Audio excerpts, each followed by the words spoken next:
PC culture, treating others with respect, social justice warriors, whatever you call it, isn't prohibiting anyone's freedom of speech.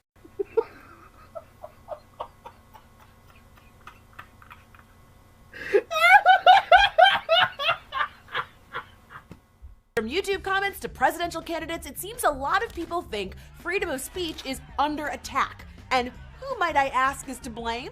The god PC culture. If you've ever called out racism, sexism, ableism, or any other oppressive ism, you've probably been accused of being too PC. The only reason why this happens in the first place is because so many people misinterpret so many things as offensive and oppressive, even though a lot of them really aren't at all. For instance, whenever you see a woman making jokes about the way men behave, people generally find it funny, as they should, because it's a joke.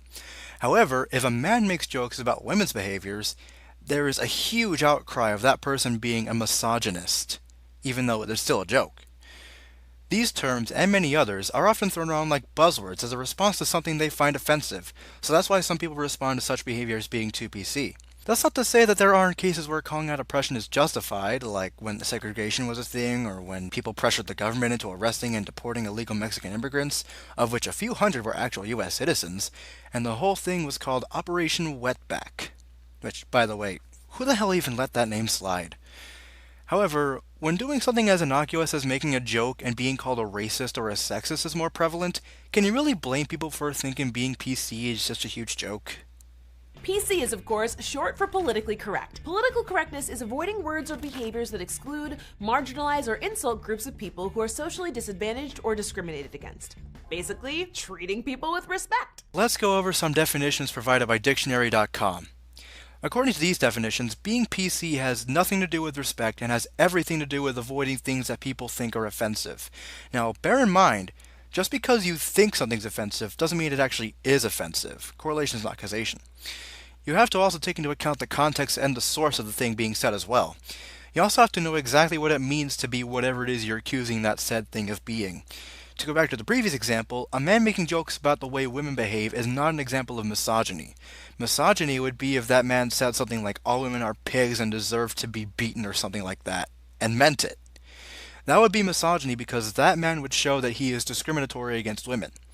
Meanwhile, the man joking about the way women behave probably doesn't think that way at all. In fact, most of the time he doesn't. Just because you joke about something doesn't mean you support going against that something. Again, correlation is not causation. I gotta stop saying that. Now, if you ask me, that doesn't sound like a bad thing. But a recent poll by Fairleigh Dickinson University found that 68% of Americans and 81% of Republicans agreed that a big problem this country has is being politically correct. Even 62% of Democrats polled agreed that being PC was getting out of hand. For these folks, political correctness is synonymous with weakness or being overly sensitive. Similar to the new term social justice warrior, calling someone PC is a way to derail and dismiss conversations about inequality. It's also a way to point out when somebody is completely misinformed about inequality that might not even exist in the first place. Thanks to several amendments to the Constitution, egalitarianism has become legalized in all public facilities. This means that everybody, no matter who they identify as, has an equal opportunity to get somewhere in life. However, with things like affirmative action, there's been a push for more historically disadvantaged groups in public workplaces, putting odds more in favor of them just because they're not straight white men. In other words, things like AA have actually allowed public places to be discriminatory against people over their sexual orientation, ethnicity, and gender by favoring the employment of everyone else over them. Were some of those people fit for the job? I'm not going to deny that. I'm sure they could do that job very well. Some of them probably could have done it the best out of those people. However, it's also very possible that some of them were chosen over equally qualified or more qualified people just for being the way they are. The only reason nobody sees this as an inequality is because it's in favor of groups who have been historically oppressed by the people now put at a disadvantage. It's still discrimination. Tell me again how this isn't a problem. Okay, PC police, you're just offended by everything. The term PC is almost always used as an insult. While it's been around for a while, it gained popularity in the 80s when it caught on with conservatives, not liberals. So why is being PC used as an insult? And what, if anything, does it have to do with free speech? Here's the thing. It's not just about hurt feelings. It's about calling out oppressive power structures, and that's where the misunderstanding comes in. What's perceived as being too sensitive is usually someone speaking out against lazy, offensive language that doesn't usually get challenged. Let me tell y'all a little story. A couple of years ago, I was called out for using the term sonic fag in my first commentary on Guptil 89. It's really funny, you should go see it. The person didn't like that I used the word fag in such a way, even though I meant absolutely nothing discriminatory about it at all. I used it, like many others have used it, I should add, as a hyperbole to emphasize just how much some delusional people really love the Sonic franchise. I wish I was kidding. Like I said before, you need to understand the context of the situation before you say anything about it. That's because the group of people that those words hurt historically haven't had the opportunities to have their voices heard. And the people who call that being too PC are often in privileged positions and don't want to or haven't had to think about what they're saying, or the consequences that come with it. I love how the picture you put up of the privileged person as a straight white man. Yes, straight white men have historically been in privileged positions for most of Western history. However, thanks to the egalitarian movements in the 19th and 20th and 21st centuries, that's been brought down to non-existence, at least in this country. Sure, discrimination may still be a thing, but in public places, it's completely gone. At least I fucking hope so. We have the 14th and 15th Amendments in the Constitution for a reason, after all. You can't take away my freedom of speech just because you're offended. Well, yeah. In America, freedom of speech simply means the government cannot prohibit you from expressing yourself. It's why you can criticize Obama without being thrown in jail. But on an interpersonal level, freedom of speech does not mean freedom from consequences. Technically, no subject on earth is off limits. You can say whatever you want, but in turn, people are allowed to respond however they want. The fact that you can comment means you're not being censored. If you tell a crappy sexist joke and someone says, "Hey, that was a crappy sexist joke," that's freedom of speech. And if you post some racist bullshit on Facebook and your boss decides she doesn't want to employ people who spew racist bullshit on Facebook, you still have freedom of speech. And you're free to take that racist bullshit somewhere else. America. I have one question. What do you mean by sexist or racist? I know what it actually means to be sexist or racist, but that's not what people want to associate those things with. The main issue I have with PC culture is that people and ideas are labeled things, even if they're not, over things that they feel are discriminatory and are in effect hate speech. That's a problem because things like feelings are arbitrary and they differ from person to person. No two people are going to feel exactly the same way over exactly the same thing. So it makes no sense to try to do things without being offensive. There's a pretty solid chance that anything you do, no matter what it may or may not be, will be considered offensive by somebody, and you'll have to live with being labeled something you're not for the rest of your life. Not to mention that the examples you gave here are weak examples. Your examples were somebody telling a really bad sexist joke, and someone making what looks like a racist comment. If something's a joke, then it's obviously not meant to be taken seriously. There's even the possibility that the person isn't even taking what they're saying seriously. Same with the latter example. Maybe the person was making a crude racist joke, and the boss, who by the way is a woman here, "You're not being inclusive, you sexist pigs," wasn't perceptive enough to get it was a joke. Or maybe the boss knows that it's a joke, but doesn't want her employees to be making those kinds of jokes. How are we supposed to know?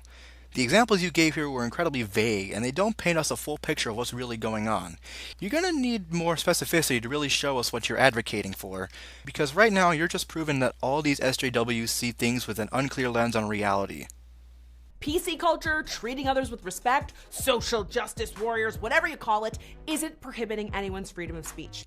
It's mainly about people standing up for themselves and asking to be spoken to and spoken about in a respectful way. In fact, political correctness is expanding free speech. We're adding words to the dictionary every year in an effort to promote more inclusive and respectful speech.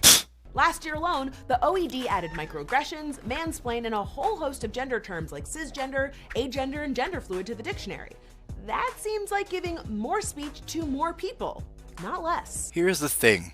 Some of the terms you guys earbashed the OED into adding were developed either out of offense or out of spite. For example, mansplain. It's when you simplify an explanation to the point where, theoretically, a man should be able to understand it. The reason why this is offensive is because using this term in this way assumes that all men are stupid and incapable of any high-level intelligence, unlike women who just seem to get it straight away. If you're gonna sit there and tell me that something like that is more respectful than just explain, then you're only further proving that the PC culture is creating an imbalance in the opposite direction. Or take a look at terms like cisgender, which is basically a synonym for straight or heterosexual. The only reason we have these terms is because way too many people find it offensive to say being heterosexual is normal. Apparently, Normal, the same word that means what tends to happen or what is average, is offensive because it's non-inclusive. So we have to go and make up new terms just so we make everyone feel included. Because that's what this society is all about, just participation ribbons all around. Oh, you're a certain way, pat on the head. So while PC culture isn't exactly hampering freedom of speech, the only thing it's effectively promoting is the freedom of so-called inoffensive speech. America. Coronavirus, COVID-19, the Chinese virus, the Kung Flu. Whatever you call it, it's got the world shaken. Many countries have been affected by this disease since it started in December, with some put on nationwide lockdown, and more people are being affected at a steady rate. The latest stats say that over 250,000 people have been infected, of whom more than 11,000 have died. Death rates from this disease may be low, but people are still worried. And for good reason. These types of global pandemics raise serious question marks about our own health. And so, in these uncertain times, we have one voice reminding us that not all hope is lost. I guess. Enter T-Bone 2004, whom DoodleTones8363MTR and I tackled nearly a year ago. He decided to publish a video ranting about the coronavirus and people's behaviors in response to it. What sage advice will he present to us? Well, to find out, let's tune in and start slicing away. The coronavirus has become such a huge problem that I need to rant on this. The news and the media constantly running stories about the coronavirus. Advertisements telling you to go out and buy surgical masks. Tabloid headlines threatening the end of the world. Whatever. It's causing a massive panic attack. It's driving people to do the stupidest, most retarded things I have ever seen. We're not talking like buying food or water in bulk. No, we're talking toilet paper, hand sanitizer, paper towels, hand wipes, the shit you should be buying on the regular. Even though stores have also seen raids on canned foods, produce, meat, and water, as well as on cleaning supplies and toiletries. I know you're trying to get at people who excessively hoard those cleaning supplies and whatnot, but your wording gives the impression that you're calling people idiots for taking health precautions. But please, carry on. My question to you, endearing and wonderful dumbasses, is this. Why are you doing this shit now? Oh, I know why you're doing it. It's because big media is telling you to do so. So because some schmuck with a 6-figure income and an overstuffed suit tells you to start prepping before it's too late, you flip your shit! You panic like a bunch of tinfoil hat-wearing, Alex Jones cock-worshipping dumbfucks who raid the local Walmart, Target, and Costco because you're so blind to the fact that the virus is no different than West Nile, H1N1, Ebola, pig flu, bird flu, chicken flu, mad cow disease, whatever fucking old McDonald sickness the CDC and the World Health Organization tells you not to panic about. EI, oh fucking hell! You have to use so many cuss words. Jesus, no wonder this style of video went out of fashion last decade. Yes, it's not wise to panic over diseases like this, but do you really have to lay the insults on thick? This is a new strain of virus that nobody's ever seen before. Like every other pandemic, it started with a virus strain jumping species, going from animal to human. The only tools we have to fight against this disease are what's already in our immune systems, as well as the preventative measures recommended by the CDC. That is it. Canadian researchers may have isolated the disease 1 week ago, but that doesn't mean we have a cure. At the very least, people have the right to be concerned about this. Why must you conflate these people, and why must you shame them? I get that you're just putting on a persona here, and that's fine, but you have to understand that there's a time and place for this kind of thing. People being concerned about a disease is not one of those times, no matter how much it inconveniences you. If anything, you should be yelling about anti-Asian discrimination, which has been rising since this pandemic began. I'll concede that you might not have known about that discrimination, but my point is that your vituperative statements are inappropriate for this particular aspect of the pandemic. Just letting you know. Your body is stronger than you think. In the immortal words of George Carlin, God rest his beautiful yet angry soul, what do you think you have an immune system for? I'll tell you why. It's to fight viruses and kill them. It's like, gee, you have antibodies, white blood cells, all that good stuff to protect you from deadly viruses and sicknesses. If you're infected with the coronavirus, guess what? It's going to send those antibodies and white blood cells to get in there and fight. And much like a typical match of Trials of Osiris and Destiny, when the opposing team decides to rage quit after your team steamrolls them to hell and back, your immune system is going to whip out the yaller horns and completely wipe the virus out before they can even get that mercy rule activated. This is the most egregious part of the video. First of all, where do you get off constructing the simile between diseases and video games? It's irrelevant, and the circuitous manner you stated it makes it very, very confusing. I'm pretty sure you would have even lost people who have played Destiny before, never mind the many others who haven't. Second of all, this isn't even an accurate simile. It sounds like you're trying to say the immune system will always wipe out the virus before it gets too dangerous. Just no! If you're infected with the coronavirus, one of two scenarios will come of it. 1. You become a carrier, meaning you can still transmit the disease and get other people sick, while you yourself will show negligible symptoms, if any. 2. You get hit by the symptoms and then you either recover from them or you die from them. It's impossible to know which one will occur to you upon infection a priori. To further complicate matters, the symptoms of coronavirus are very similar to influenza, which are in turn more severe symptoms of the common cold. So the only way to know for sure that you have coronavirus is to get tested for it. Yes, it's true the fatality rates are low, but you cannot disregard the fact that people have died and still do die from it, just like how people can die from any other illness. You're out of your depth, dude. There really isn't much else I have to say about this video, but I wanted to address this. Get your goddamn flu shot. This is paramount to your health. If you don't have your flu shot, why the hell are you watching this video? Get to your doctor and get your fucking flu shot now. You'll thank me for this. It only hurts for about 3 days, but it's better than spending 3 weeks or even 3 months in the hospital on the verge of death because you thought essential oils cures a deadly virus like the flu. I'm looking at all of you anti-vaxxers right now. Vaccinate your fucking crotch demons, Karen. Weren't you just admonishing people for panicking over this disease? Now you've introduced rhetoric that'll just make people panic further. Get your flu shot, Fangalus, or else you'll get sick and risk dying. You know, the shit you should be getting on the regular. Congratulations, you really aren't that much better than the mass media you're lambasting. Also, there wasn't any need for you to go on ranting about anti-vaxxers. We're talking about coronavirus, not to come back to the measles. Keep on the topic, man. That's basically how this roadrunner runs. It's not awful in any sense, but boy is it problematic.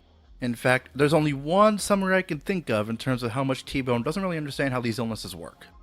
I've been infected with a virus for the past 12 years. It's called dumbass flu. You said it, not me. Blockbuster, an organization once known for having nationwide rental stores. Up to Lady 9, a grown pedo furry who refuses to accept change and is forever stuck in 1997. I know Up to Lady 9 isn't really a furry, but think about it. He made a top 10 list of the hottest Sonic female characters twice. Yeah. Are you seriously gonna praise Blockbuster? I mean, I know it's not the worst place ever, but who influenced you? Cybertoad707? Places where people could walk around and browse what kind of movies and games they had. Yeah, because none of us would never have guessed what a rental store is. A rental store is a place where you can walk around and look at things? Pshaw! That's totally unheard of, man. It was something that was homey and friendly. Video arcades, places where citizens could waltz around and try out what game cabinets were available, and use a claw machine filled with toys. Again, because no one in the entire world knows what the living bat-fucking arcade is. Are you seriously still sticking to the notion that all the world's people are completely stupid? You know you're making yourself sound arrogant here, right? Paper letters, messages that were sent back and forth all the time between friends and family. And finally... Quick observation, you overusing the spin transition in your videos between images and having it go really fast makes me really feel queasy. What's wrong with just a simple fade? I mean, would you like it if I did this to you?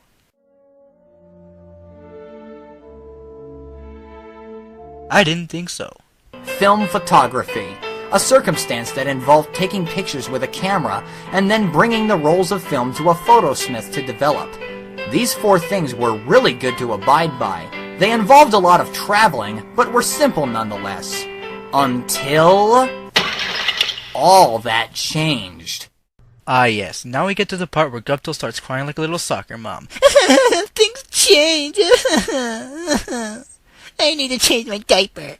These 4 elements that used to be parts of life have been replaced almost entirely by these products. Items that access the information superhighway. What? Progression of technology for the sake of mankind? I won't allow it. Not in my movie.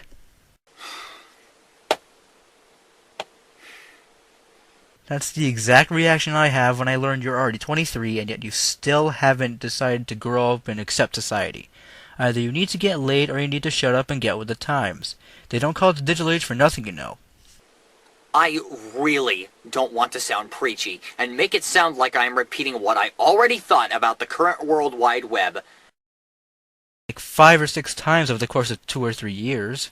But when something you feel is important comes along, you need to speak. Changes to society aren't really that big of an importance, though, so there is no point to speak unless you want to sound like a baby. Just saying. If the Archfiend couldn't do it, you sure as hell can't either.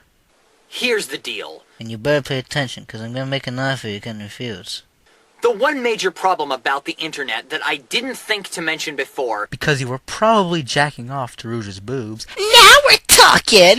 is that in most cases, it is killing physical socialization. that's only the case if you use the internet way too much. Besides, what if my friends and family are all the way on the other side of the country or globe, and I barely have any money to get there? Is it really better for me to pay $800 to fly to Texas and back, or to send them emails or letters? You know, that's the problem with most, if not all, your rant videos. You never take into consideration other realistic scenarios that occur every single day in human life. You either need to open up your mind, or you need to go out and talk to people more, and by people I mean people besides from your mother and your stepfather. Something we humans were meant to do daily. And exactly who are you to tell us what humans were and weren't meant to do? Unless you're the leader of Eurasia, I question your grandiose authority here. With Blockbuster LLC closing every single rental store Wait, aren't some of those stores still around? and moving everything they do to cyberspace, online gaming causing so many video arcades to go out of business, A lot of arcades are still around though. I mean, remember, not everyone can afford the internet. Not even in 2012. and so on, it seems to me that laziness has reached a whole new level. And you're living proof of it. The way I see it, it seems to me that hundreds of people have forgotten the one simple fact that any piece of technology has the potential to stop working. And once it stops working, you either spend lots more money to buy the same electronic object, or you play it smart and you save a lot of dough by not purchasing the same item. I doubt you have any idea what smart is. If you can get your ass handed to you by a high school student who is now 15, aka me, you really need to define what you feel is smart. I mean, after all, I don't use Wile E. Coyote as my avatar for nothing. And power outages also play a part in electronics failures.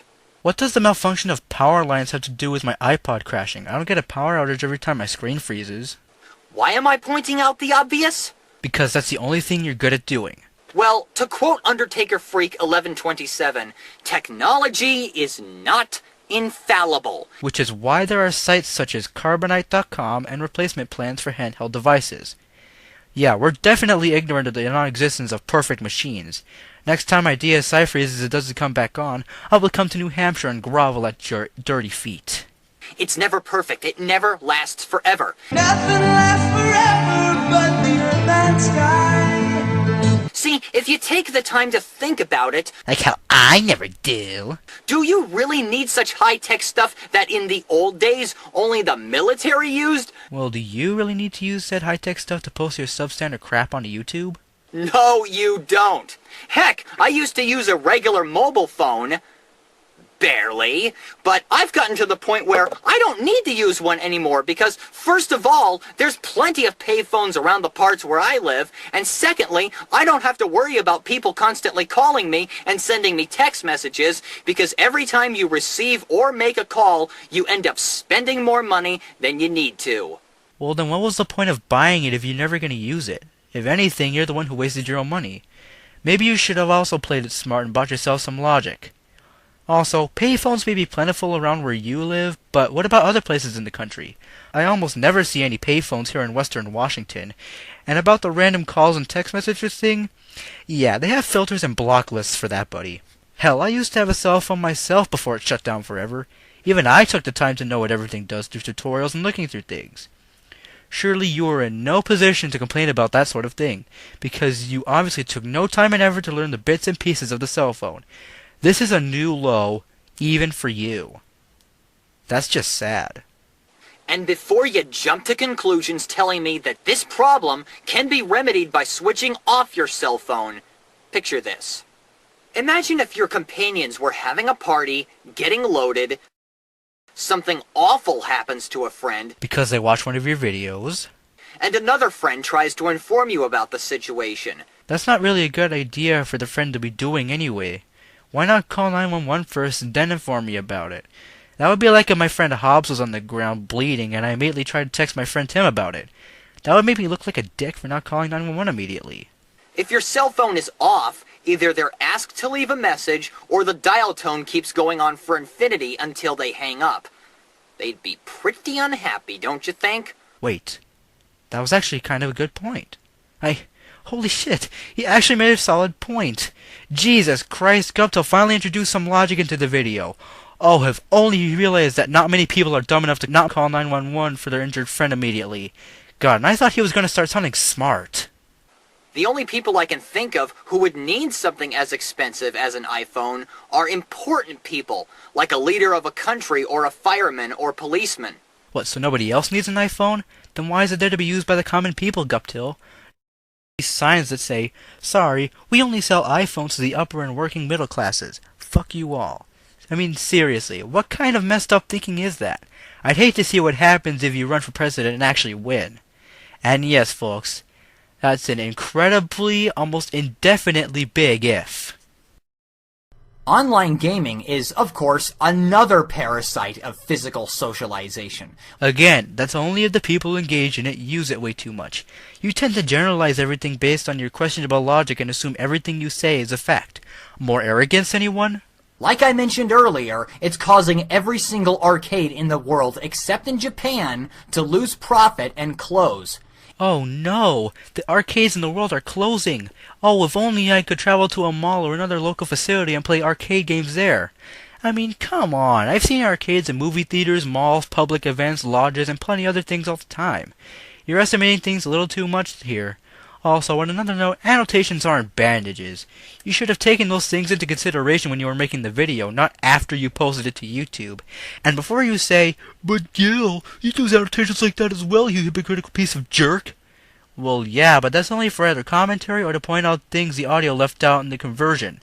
In my case, it's totally acceptable because I have absolutely no idea what's going to be unheard or heard in the final product until I convert it.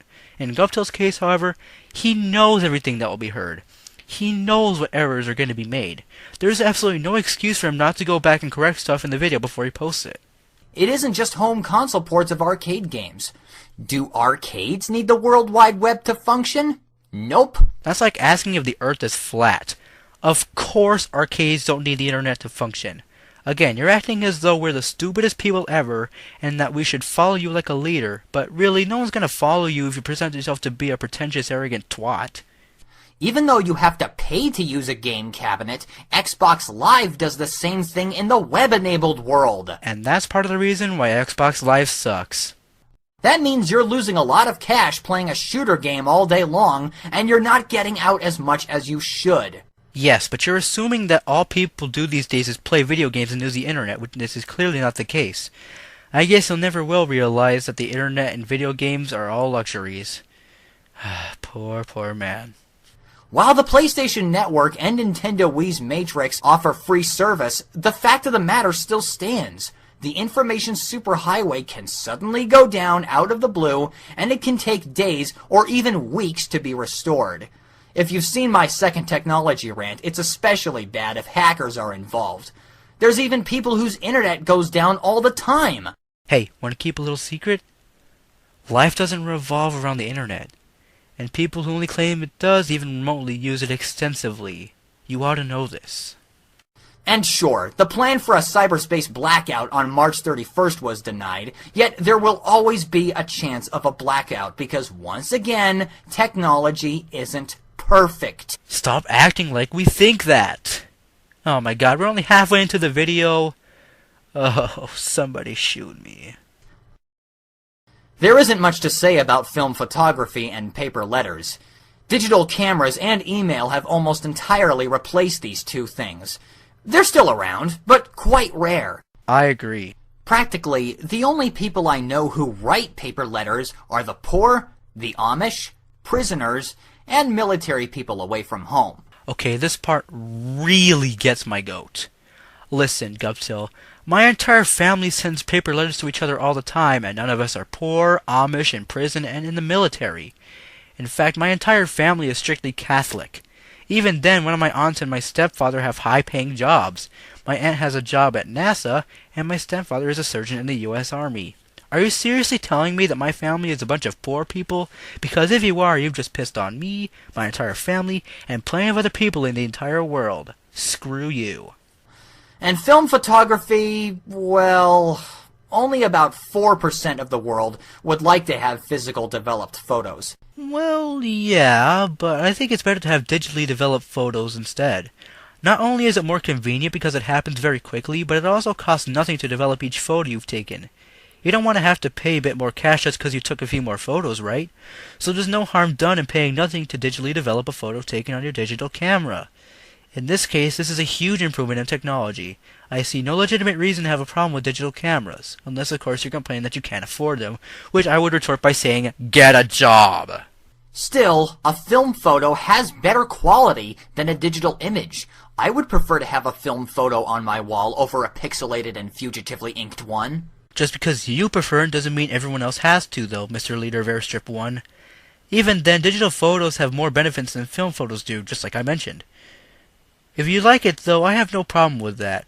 Just please don't try to shove your likes and dislikes down my throat like religious extremists always do. Okay, thanks. I myself am interested in film photography, but it won't be easy at all to find a film camera, since you'll only be able to find one on eBay, at a flea market, a yard sale, or a thrift store. That's because people are moving on from film photography, though. You're just upset that people are improving technology. Do you want everything to stay the same forever? And for most of the world, photosmiths are extinct. The only people who really develop film these days are X-ray technicians and dentists. In short, iPhones, online gaming, what have you, with the exception of computers, even though they also access the internet, are just very expensive toys. These are the things the companies and you think you need. Companies only want to please the people so that way they can make more money. What, are companies just not allowed to make money anymore? Well, then again, you showed just how much you know about the economy in your response to Young Fantasy 91's commentary on you. And we all know how that went over. And let me remind the viewers that I am talking to regular people. You know what's more important than your expensive smartphones, being glued to your seat playing a web-enabled game, and so on? Outside and inside exercise, playing an instrument, spending time with a close friend, and of course, book reading. Oh yeah, and also eating, breathing, drinking, and of course, ignoring Up to 89's videos. Trust me, it's for your own good. But I already do those things. Even though I don't exercise, I still visit my friends' houses, play the trumpet, and I've been reading Stephen King's It and The Shining for a while now. Heck, I've even been reading Stephen Hawking's The Universe in a Nutshell and A Brave History of Time for years. Not to mention I've also read Romeo and Juliet, Fahrenheit 451, and To Kill a Mockingbird. As far as I'm concerned, I've known what's more important than what you've mentioned for years now, and so have a lot of other people. But even book reading is getting a little ruined too with a device called the iPad, a device that requires a battery to run, and you can use it to go online and download a book. I don't see such a big deal about heading to your local library or Barnes & Noble and picking out a physical book that requires no electricity and can last for eternity. But what if people don't have the time to go to the library? What if they have too many books? Even though the battery can die, you can always recharge it. Besides, it's more convenient to have a lot of books at your fingertips instead of having to bring them all along with you. I mean, it would be a huge pain in the ass just for me to carry a whole library of books everywhere. It seems to be an inconvenience only to you. This is why most of your arguments can be considered relating to things that are mildly superficial and just downright nitpicky. Also, the paper of the books can rot over the course of time, so that means that it definitely cannot last forever. Sure, it can last for a long time, but not forever. Nothing lasts forever but the earth and sky. Oh my god, it's tire screeching. I'm gonna get hit by a car. Oh no, if only I washed my hands before I ate my food. The same thing also applies to renting DVDs. I mean, Netflix and Blockbuster Online are okay. But wait, weren't you complaining that having things online was a huge pain in the ass? Consistency, man. Use it.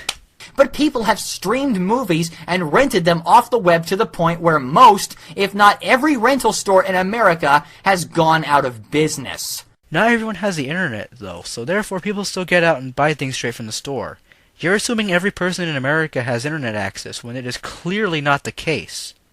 Thankfully, physical DVD rental is still going thanks to Redbox kiosks and public libraries. Again, I don't see anything wrong with heading to either one and browsing around for a movie. You may argue that you'd be paying more for car gas, yet the same thing applies to the delivery people helping Netflix. But they have a way to view movies and TV shows you've downloaded onto your TV by streaming from your video game consoles. All you have to do is connect your game console to it and delivery of the DVD is instant. Therefore, you just countered their flimsy argument with yet another flimsy argument. Great job. Besides streaming, would you rather wait for the borrowed movie to arrive at your house, or head to a store or kiosk and purchase it right away? But what if we don't have the time to go out and do that? Either way, driving is required unless you can get there on foot. Seriously though, this quote-unquote on-demand streaming business has got to stop. Because I'd rather inconvenience people and force them to conform to my beliefs. Hi me. I just want the people who aren't interested in having cyberspace and mobile phones to be fresh out of luck. What? The wording of that sentence kind of confused me there. You want the people who don't want to have those things to have luck or not? Structured there, it makes me think that you want to screw over anyone who doesn't have internet or mobile phones. Even if you meant to screw over anyone who does have it, it's a scary thought, don't you think? Definitely doesn't remind anyone of 1984. In a situation like this, the so-called weak should not have to make room for the strong. Having both physical and electronic interactivity is a more sensible lifestyle for people to live. Don't we already have that lifestyle, though? Oh wait, what you're bringing up is what's going on only in New Hampshire. Of course, since one part of the United States does it, this must be true for all the other 50 parts of it. I swear, man, I'm about to burst from all the generalizations you've been feeding me lately. And I know what most of you are thinking. I hate it when people say that. You're thinking, you idiot! All this is like saying we should go back to using the telegraph and carrier pigeons instead of the telephone! No, I wasn't thinking about that at all, though I have to say, you did get the you idiot part down perfectly. Well, that kind of change was proper. And all the other changes you mentioned here weren't? The telegraph and phone both require electricity, but the phone is obviously more efficient because the telegraph sent messages through Morse code, and we obviously don't talk in Morse code. Beep, beep, beep, beep, beep, beep, beep, beep. On the other hand, something like streaming films through Netflix instead of physically browsing for a movie in a store or library isn't more rewarding. It's just easy. Well, yeah, but it still brings home the bacon. Sometimes the phone service malfunctions, sometimes the internet service malfunctions. Sometimes your logic malfunctions. Sometimes you malfunction. Quit stating the obvious, man. It doesn't help you out in the end. And they leave you no choice but to go an old way. Or, you know, do something else. All I'm saying is, Hi me. there's more to life than all these nifty devices. I may use a computer that has internet, Which kind of makes you sound like a hypocrite there. but I used it in the way that it was meant to be used. For looking up and jacking off to porn all day. Now, if you excuse me, I'm gonna go in 30 for the Lion King. Toodles! For work, certain research, or for finding something that I can't find elsewhere in the real world, and for broadcasting this message. You don't need to be tethered to the internet. Expand your horizons. Like I urged earlier, go for a walk. As Frankenstein's monster? Play an instrument. I've played the trumpet since 2007, thank you. Read a book. Which I'm reading for you right now. Go on a date with someone you like. Dude, throughout my childhood, I've had like 5 girlfriends. I haven't found a girl to love since 2009, and I'm being serious here. As a kid growing up in the US and Germany, I was a soldier of Cupid. In fact, one of them loved me so much that she fake married me in front of my school's cafeteria, and it was awesome. We broke up the day before Valentine's Day the next year, though. Sad. I felt love sting enough, thank you, so I'll wait to get another girlfriend until the middle of 2013. Or manually shop for something that doesn't need to be ordered online. If it's possible in your area. Grocery stores? What's that? That is all. Thank you for watching. Woo! I made it. Now, let's see what credit sequence he has for us today.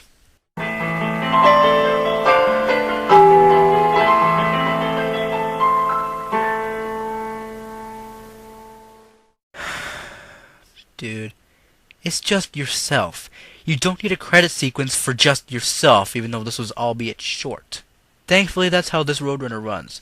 Look, Uptill, I appreciate you sharing your opinions online, but it's a bad idea for you to complain about inevitable changes in society. If it didn't work in your corporate logos rant, it's not going to work for you ever. P.S. Thank you for posting that video the day after I turned 15, you jerk. You could have potentially ruined my birthday there. Before we even get to the Irate Gamer, Larry, you don't seem to have a proper representation of yourself. In almost every video, you use this one still image. So what does that even give us to work with? You're a guy that smiles a lot, does lists, and is fat? Don't get mad at me. I have no idea what else you're like. I'd much rather know what your personality is. Is he nice? Neros, why the hell are you making such a big deal out of this? You're just nitpicking a small thing that has fuck all to do with the video you're trying to tackle. Besides, people aren't here to see Larry's avatar. They're here to hear him explain 3 YouTube gamers and how they rose and fell in their popularity. Also, I highly doubt you sounding completely unenthused about your video could be a good representation of yourself. Come back when you finally had a good shot of espresso, because right now you sound like you're bored. Before I go on, I just gotta mention this. Larry himself actually commented on your video explaining his choice of avatar, and it's pretty much what I just said. So, yeah, you're really doing a bang-up job here, guy. I bet the rest of this video will be just fine. After all, why would I be making a commentary about this? It's not like I would make a commentary on this if this was a fucking bad video. Now that that's out of the way, on to the Irate Gamer. Was he any good? Well, he wasn't the best, let's put it at that.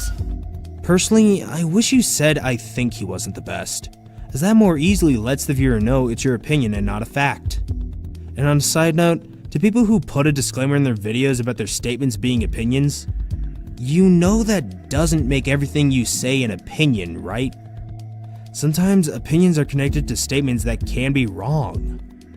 Like saying birds suck because none of them can fly. The first part is an opinion, but it's followed by evidence that can be easily proven wrong. If you love something, you should set it free. Now that's an opinion. Well, at least you didn't choose a red herring as your example, because that's exactly what this point is. Look, dude, this is not the place to talk about the difference between facts and opinions. I'm pretty sure people who watch Larry's videos can easily tell facts and opinions just fine anyway. But hey, if condescending is your thing, why should I stop you, right? You should have saved this discussion for some other time, because honestly, that's a valid point. It just has the misfortune of being totally irrelevant here. And before anybody asks, I'm talking about his phrase to the people who put a disclaimer in their videos, as in the actual disclaimers before the video starts. Again, you have free range of stating this, as I can agree with you on this one, but this isn't the place to put it since you're just ranting about disclaimers. While the previous point was about how Larry should have been more clear that it was his opinion that the Irate Gamer wasn't the best. You should probably reword your point here so that it actually makes sense and it connects to your point. You know, just a thought, just a thought. Often criticised for his terrible research. Larry, if you want to talk about terrible research, check that script you wrote. All you showed was an image of him commenting saying that the Sega Master System was made to compete with the NES. That actually is true, you know. It was created as a contender in the 8-bit era. I swear, it's like you were just looking for any excuse to make Larry look like an idiot who has no idea what he's talking about. You interrupted him mid-sentence to go on about something completely off the topic. Again. You know, maybe it's not Larry who has the hate boner here. Ever think about that? Irrelevant references and hilariously incorrect pronunciations of practically everything that came out of his gob. Okay, first, anyone can reference whatever they want, as long as it relates to the subject at hand. So let's take a look at that clip you just showed us from the I Rate the 80s episode 10, Color Forms. In this clip, Chris is looking at a 3D Thundercats color form. So how in the world is Snarf popping out not relevant? How about you do some research? At least that espresso finally kicked in. Sure, that clip might have been a bad example. Fine. But the irate gamer has made irrelevant references before. For example, his inclusion of the Eggplant Wizard from Kid Icarus, a platformer game, in his review of Tetris and Dr. Mario. I'm going crazy! I need my Tetris! Maybe I can help you out. Eggplant Wizard? I've got the stuff right here. Gimme! I don't want to hear you complain about Larry's supposed lack of research when you clearly didn't do any yourself. Oh, and what was that about opinions being potentially based on false facts? Next, incorrect pronunciations? Are you really making an argument that he sucks just because he says words wrong sometimes? If someone says a word or phrase wrong, it's usually by accident. And heck, sometimes there's even a cultural difference, like tomato in the UK and tomato in the US. And if you do want them to improve, is ridiculing them for it really helping? Just to be clear, Larry's not saying that irate gamer sucks because he occasionally mispronounced things. He's just saying that he was often criticized, not ridiculed, criticized for these mispronunciations, plus the references and the research and all that hoo-ah. Maybe if you let him finish his sentence before making your interjections, you would have understood that more clearly. But you know, what's done is done. Case in point, Chris made such a terrible retrospective on the Magnavox Odyssey.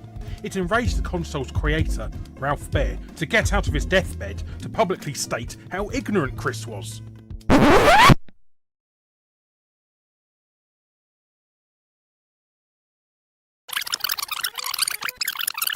Irrelevant references and hilariously incorrect pronunciations of practically everything that came out of his gob. Case in point. Hey Neros, if you actually rewound all the way, you would have heard Larry say this. Often criticised for his terrible research. Oh, and what was that point about the Odyssey talking about? Oh, right, Chris doing terrible research. Good work, fuckface. Do you even read what you include in your video? Well, you don't read what you include in your video. If you can enrage a man so much that he's prepared to defy the Grim Reaper to proclaim how crap you are, you must be bad. Wait, Ralph Baer died in 2014. That email doesn't give a year or date. Defy the Grim Reaper? You're not really suggesting he came back from the dead, are you? Doesn't even make sense. Are you joking? Let me look in that email. So it looks like you took it from the Irate Gamer Sucks blog. Wow, such a creative name. So the email was posted Saturday, March 26, 2011, when Ralph Baer was around 90. So you mean the Irate Gamer's video series, The History of Video Games, was so wrong it caused a dying old man to respond to him. Wouldn't that call for the validity of this email in general? Most 90-year-olds I've encountered can barely dial a phone or remember their kids' names. You know what? We'll get to that in a second. For now, just know that you're reading way too deep into this joke and making a non-issue into an issue. What proof do we have that this is even the real Ralph Baer? It's very simple. Do note that URL at the bottom, www.ralphbaer.com. Now sure, you go there now and click his contact link, the URL doesn't work. However, if you use the Wayback Machine and visit the site in, I don't know, some random date, let's say August 11th, 2005, something back then, you'll find a button that takes you to his contact information. And lo and behold, there's his email address. Oh, and what was that email address in that email again? Oh my god! It's the same address as in the contact info.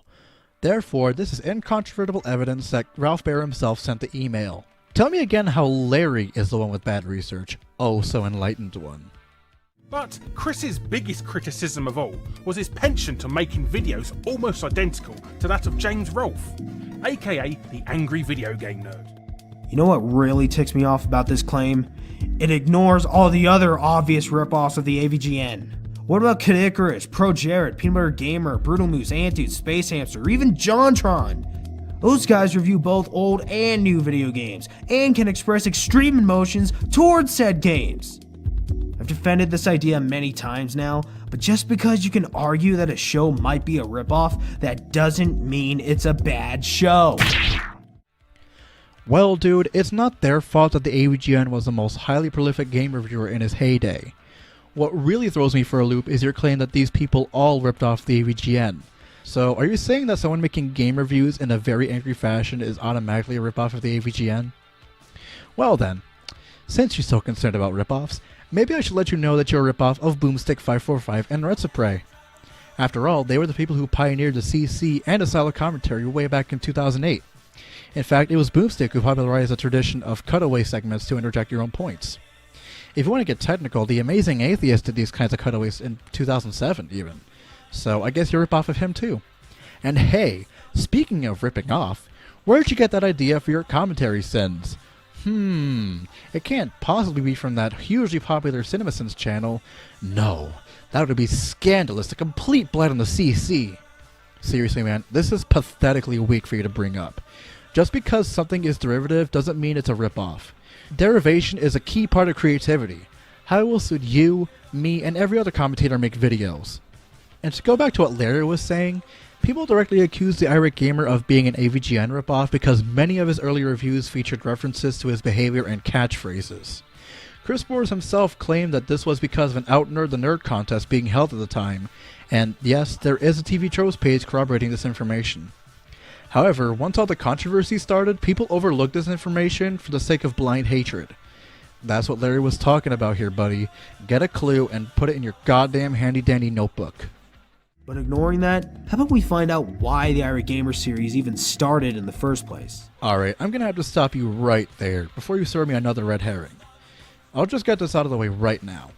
Larry's video is meant to be a description of the Irate Gamer's rise and fall. That's it. He's not making any seditious remarks about him at all. He's describing the reactions of many people towards him. He's not even saying whether or not he agrees with any of it.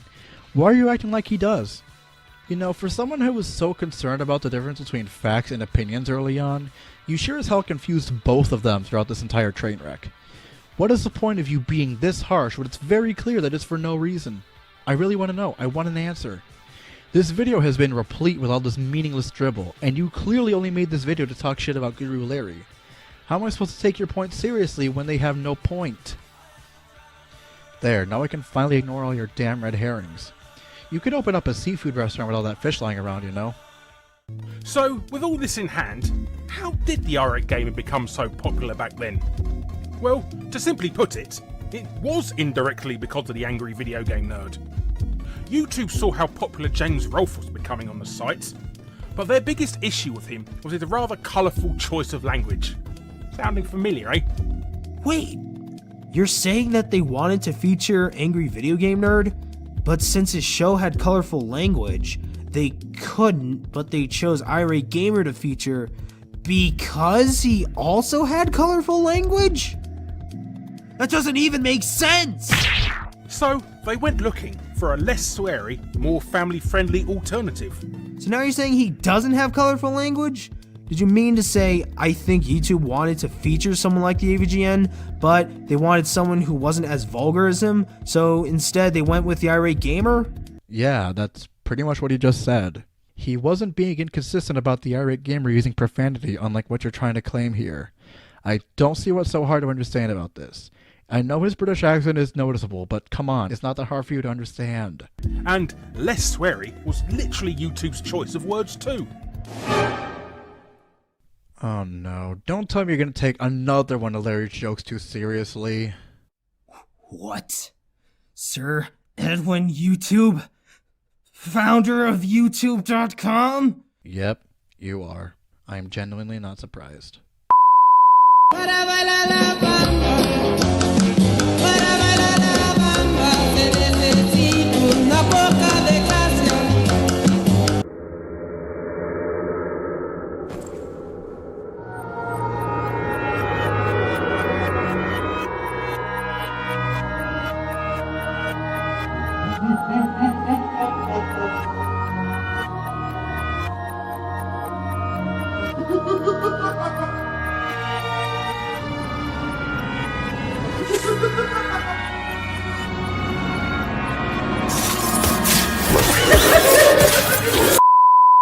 Okay, I'm just gonna stop this video right here.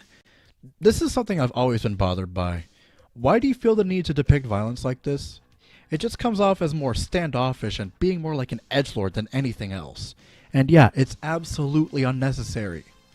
If this was cartoon violence like you happen to depict in the thumbnail for this video, then I wouldn't care. However, the fact that you included sounds of blood and gore, not to mention the fact that you have your character covered in Guru5's blood, really makes you seem like a violent asshole, even with that disclaimer you put in your video. I don't know where you got this idea of murdering characters from, but you really need to stop doing this if you want people to take you more seriously as a commentator. Come on, you are not fucking El Chapo. Sonic the Hedgehog, one of the greatest and most attractive characters ever thought up. He can run at sound speed, take out enemies in a flash, and best of all, he's blue-colored and knows how to handle the females. Speaking of females, the Sonic universe might also be classified as hot chick heaven because there's such a mess of very beautiful and tough women that it'll make you love the franchise even more. And since Valentine's Day is around the corner, I've been inspired to make a top 10 list of the most beautiful female Sonic characters. Grab yourself a snack and a glass of orange juice and try not to reach through the screen because here we go! Get ready, because we're in for one hell of a train wreck. Number 10. Try this question on for size. Who chases and hugs Sonic all the time and wields a powerful hammer? Why, it's Amy Rose, of course. Though more of a cutie than a hottie, you can't deny the fact that she's still attractive. Guptil, Amy is only 12 years old, and with you being your age, saying that she's attractive makes you sound like a pedophile. I hope you realize that. Two things that make her attractive are the fact that she wears a dress, and when have you ever seen 3 big, very smooth arcs of hair sticking out of a person's forehead? I haven't. You've gotta be kidding me. You placed her on this list because you like her hair? Okay, so you have a child fetish and a hair fetish? And you said that swearing was bad! So, once again, Amy Rose is lovely. That is, until she goes berserk and starts hitting stuff with her hammer. I just wish that she existed so that way she could use her hammer to knock some sense into you, because apparently she hasn't done so already. Who's at number 9? It's this alien plant girl from a distant planet, Cosmo from Sonic X. Oh, well, that's even worse, because she's younger than Amy Rose. Why are you so attracted to very young minors so much, Guptil? Tell me. She arrived on the character's planet to deliver a message saying that the galaxy was under attack by a force called the Metarex. She doesn't do much except tell people to stop fighting and focus on the real matter at hand. So she's basically a pacifist. Well, there's nothing wrong there, besides from the fact that you labeled her as hot, which according to some dictionaries, including the one I have on my laptop, is slang for being physically attractive or arousing. You, sir, are a furry. The real reason she lands at the number 9 spot is that she becomes Miles Tails Prower's sweetheart, something Tails needed for a long while. Maybe to you it's alright, but considering that Tails is only 8 years old, the statement that Tails needs a sweetheart and having it be the reason that you placed Cosmo on this list is really backwards and opposes the canon of the Sonic franchise altogether. If you're a rational Sonic fan, such as myself and so many other people, you would realize that, but seeing that you didn't, well, you can fill in the rest of the blanks yourself. Numero 8. Alright, I'll give you credit that you at least have some knowledge of the Spanish language, but you don't need to put that knowledge in every list you make. Hell, I know a bit of Russian, yet whenever I make a rant, I don't just suddenly say I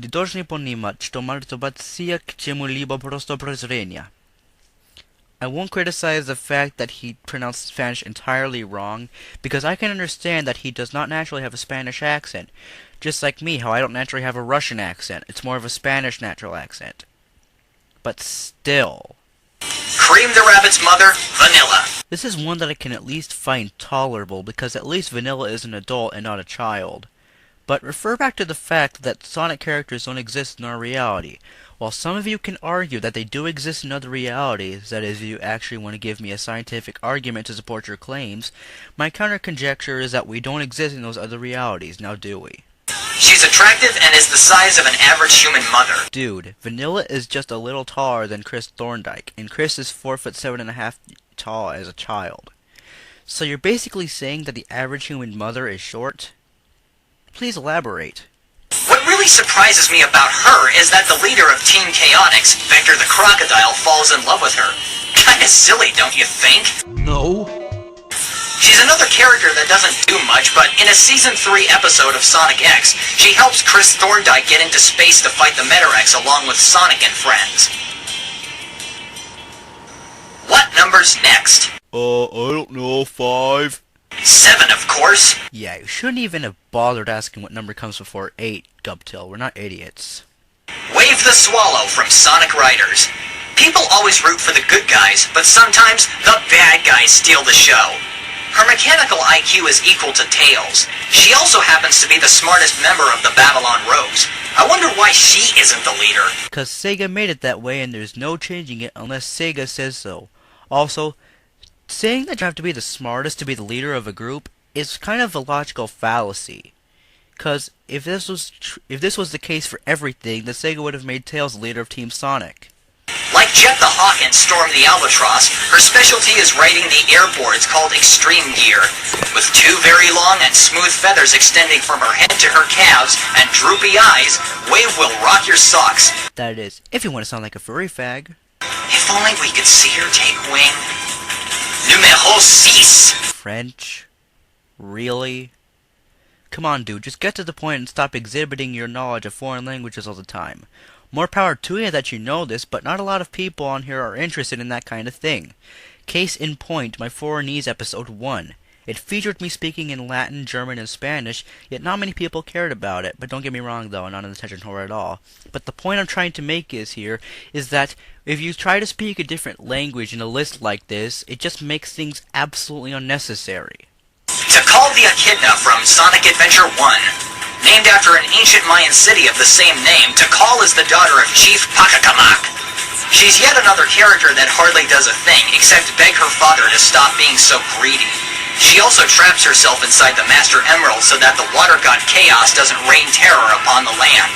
I'm not going to sound like a Sonic prick here, but Chaos is not a water god. He is a water creature. There is a major difference between the two, but then again, I'm just nitpicking on this. When you're the daughter of a person in the highest power, you need to look your best. Who says? Other than you. And Tikal delivers perfectly. That's why she's number 6. Aesthetics do not make the attractiveness of anyone, nor anything. Number 1, 2, 3, 4, 5! Was that really necessary? Was it? Mina Mongoose from the Sonic Archie comics. How could you go wrong with a girl who looks like this? She can run nearly as fast as Sonic, and she went from being a freedom fighter to being a pop star singer. Oh, well, at least she's better than our pop singers that we have today. Next to Princess Sally, she looks more humanoid than the other characters. Who could top someone who has long mauve hair? Again with the hair. Look, judging people as pretty or ugly based on their looks is wrong in my eyes. I judge people about what they say, how they say it, when they say it, what they do, how they do it, and when they do it. It may seem like a lot, but believe it or not, it's incredibly simple, Gubtail. Maybe you understood that this list wouldn't have even existed. This female standing at number 4, Blaze the Cat. One word, pyrokinesis. How would you like to have that superpower? Oh yeah, I'd sure love to have that superpower, cause then I could use it to burn your ass off, and I would definitely enjoy that. I mean, Blaze could play around in the Himalayas for hours and she would be perfectly fine. Also, her 45-degree ponytail makes her look like a Native American. Hair. What the fuck? You're honestly gonna bring up hair again? You know what? Fuck it. You guys should take a drink every time he mentions hair. I really love the fact that her love interest is the telekinetic hedgehog Silver. No, Sega never said that. What, they can't just be friends? You need to judge whether or not they're a couple? Good God, this is as bad as Disney crossover couples made by furry perverts here like you on YouTube. The combination of mind-moving and fire superpowers make these two a reliable couple. But what really lands Blaze in the number 4 spot is that her attitude is apparently more different from the other females. How? Can you please elaborate on that? How is her attitude completely different from the other Sonic females? Next up is number 3. What's better than having a female with cascading quills? How about a female with cascading quills and hair? You know what?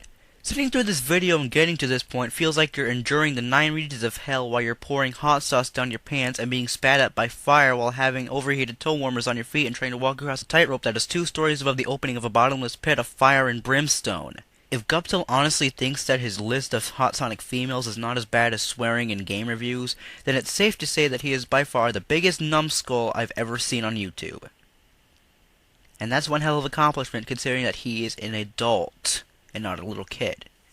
Julie Sue, the Echidna, another Archie comic exclusive, has that feature. She's smart, knows exactly what to do as a freedom fighter, and even trained Amy once.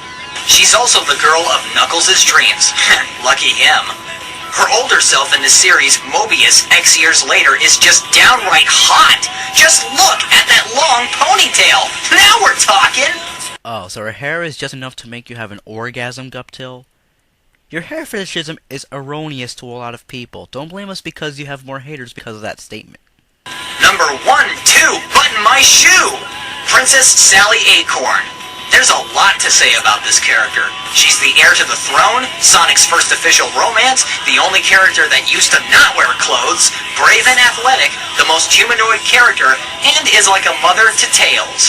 In the TV show Sonic Sat AM, one freedom fighter, the cowardly Antoine, constantly tries to woo Sally but doesn't succeed because he's a coward. The princess is also a semi-perfect example of an excellent love interest, although there were a couple of times when she really snapped and acted like a lunatic. In the comics, that is. But overall, Sally Acorn really stands out amongst the slew of females, not just because she's Sonic's first official love interest, or because she's the only one who didn't wear clothes, but because in the comics, she grew very long hair. Stop masturbating to hair! God damn! And married Sonic in the future, becoming the Queen. So, you've seen a pyrokinetic cat, a swallow, 2 gorgeous echidnas, and even a princess. Who could possibly top those kinds of females? Let me guess. Rouge the Bat? If I am right, you owe me $5. Well, get ready, folks. This is the number 1 hottest Sonic the Hedgehog female character. Yep, it's Rouge. Where's my $5, Guptil? Also, why does it start out with an extreme close-up of her boots? Okay, that's probably the reason why you placed Rouge on the list. You like to oogle her boobs. You're a pervert. She's only 18 years old, you know. That's the same age as Big the Cat. Rouge the Bat. If anybody denies it, how dare you? Yes, how dare I have a different opinion than yours. At least I have the hots for real people, not anthropomorphic animals that don't even exist in our reality. This woman can fly, she's as strong as Knuckles, and is a femme fatale seducing other characters into getting what she wants. Instead of having 1 love interest, she has 2, Knuckles and Shadow the Hedgehog. No, she just likes them. There is a difference between liking and loving. A major difference. And you're doing the latter. Being a treasure thief, she's only interested in 1 object set, jewels, especially the Chaos Emeralds. And yet you're only interested in how long Sonic female characters' hairs are. There actually have been situations where Rouge's cleavage has been exposed, but it eventually got censored. What a price to pay. You see, guys? All he likes about Rouge is her boobs. Tell me I'm wrong. I think the best part about this beauty is that she wears 3 different outfits unlike the other female characters. And who wouldn't want to fly across the landscape, be as strong as Sean Johnson, and flirt with any male, anytime, anywhere? These 3 traits make Rouge the Bat triumph over all of the Sonic the Hedgehog females. Come on, you and I both know that you just love to oogle her boobs all day. Come on, just admit it. Just flat out say, I like to oogle Rouge's boobs all day because I'm a pervert. My hat goes off to you, Sonic Team USA. You ought to be proud. Oh, I'm sure they are. There you have it, folks. Those were the hottest female chicks in the Sonic universe. I hope you enjoyed it. Good, because I didn't. Only furries would enjoy this crap. Happy Valentine's Day, and I'll see you later. Here we go!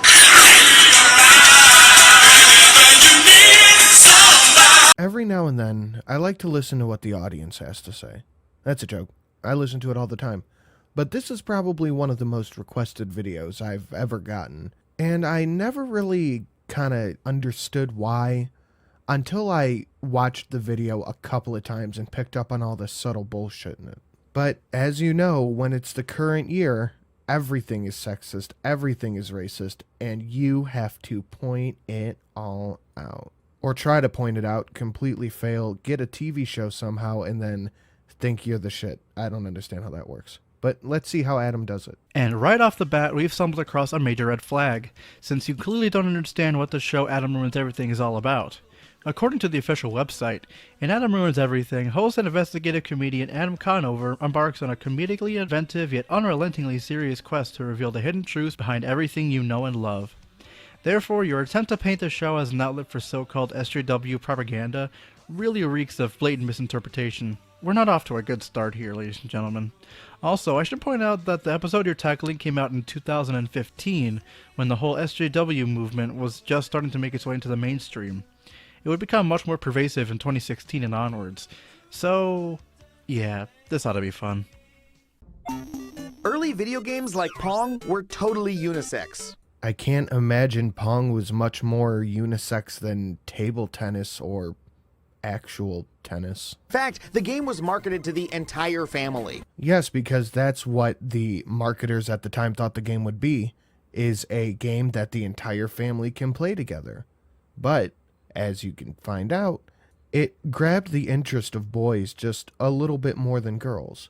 And you make money where you make money. I've got a question for you. Where's your sources, man? Do you have any evidence to support your claims? Looking through your video's description only provides me with social media links, donation links, and so on. No sources or anything. Compare that with Adam Ruins Everything and how they provide solid sources for their claims. Check the corresponding link in the video description if you don't believe me. Or with me and how I provide solid sources for my claims. If you just expect me to take your word for it, that's going to do nothing to persuade me into believing your claims. Hard evidence is paramount. Although I was unable to find any exact marketing statistics from the time, which is understandable given that we're talking about the early to mid 1970s here, I was able to find a pretty solid source discussing the gender differences in toys and video games, and how this was fueled through marketing. This article contains an anecdote from Carol Shaw, who was the first female game developer hired by Atari.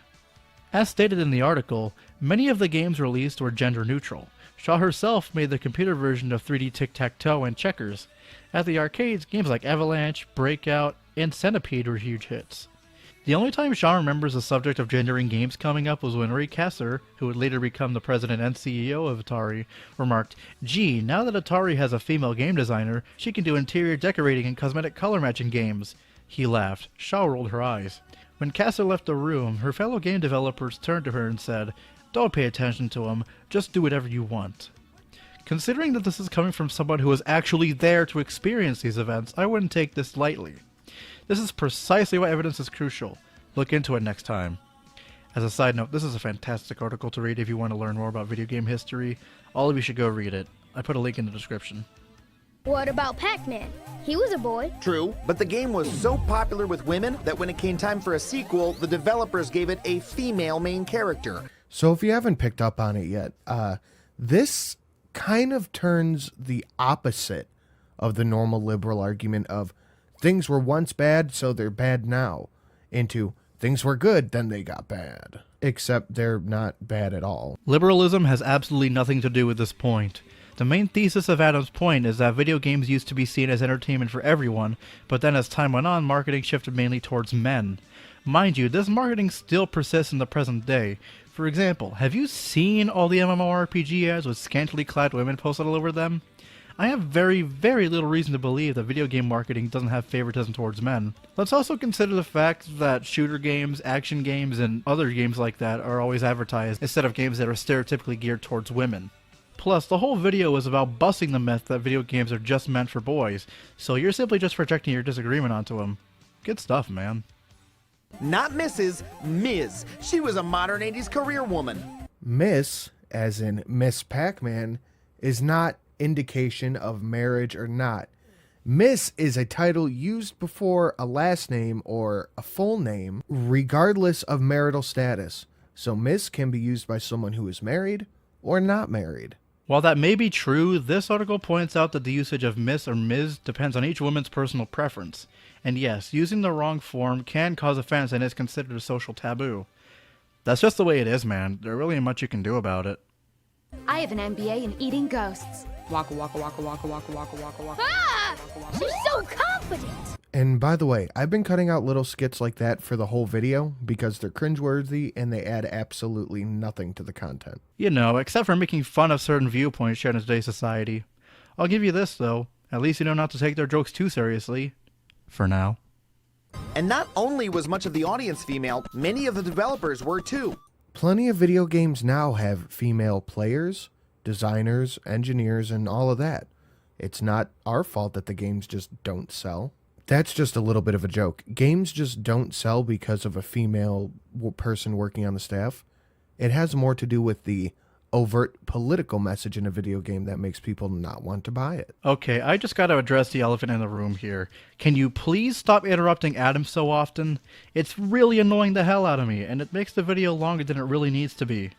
If you're more moderate with your interjections, it makes it much easier on the audience since they won't feel like they're being constantly bogged down with your points. Also, it puts you less at risk for strawmanning because you'll allow yourself to address a whole argument instead of stopping for every single sentence. I can guarantee you that it will result in you making stronger arguments, especially since these ones are so flimsy and so full of nothing. I won't bring up the citation needed point again since I did that earlier. However, I will state that you didn't actually try to refute what Adam was talking about. You just stated a fact that coincides with Adam's fact and then pulled a red herring. Not only does Adam actually list examples of female game designers at the time within the next interjection, but you try to make it seem like those games sold just because they had female developers, even though he was only just pointing out that many game developers were female. That argument of yours just isn't good, buddy. In fact, now that I think about it, all of your interjections so far haven't really been that substantial.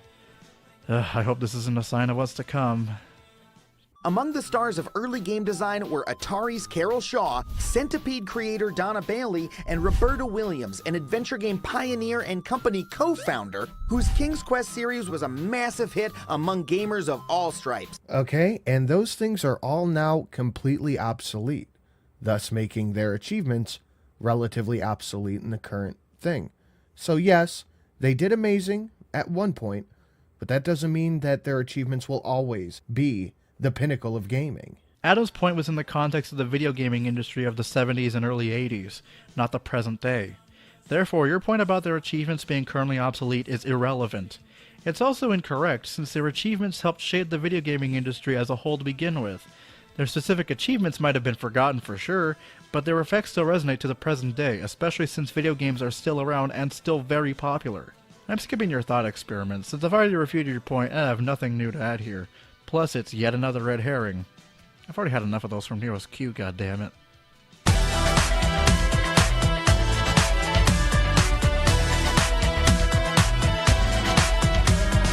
Cool, seems like everything's great. Can I play my game now? Nope. So of course this is nothing more than an unfunny skit with a guy with the charisma of a doorknob. But let's just, again, run this through a little bit of a thought experiment filter. Hold that thought. You said you'd skip those skits, since you consider them cringeworthy and pointless. And by the way, I've been cutting out little skits like that for the whole video because they're cringeworthy and they add absolutely nothing to the content. Why would you take the time to comment on it if you said you'd skip it? Just for that, I'm going to skip this thought experiment too, since you again demonstrate your lack of understanding what Adam Ruins Everything is all about, and you would like to take the joke seriously. Super.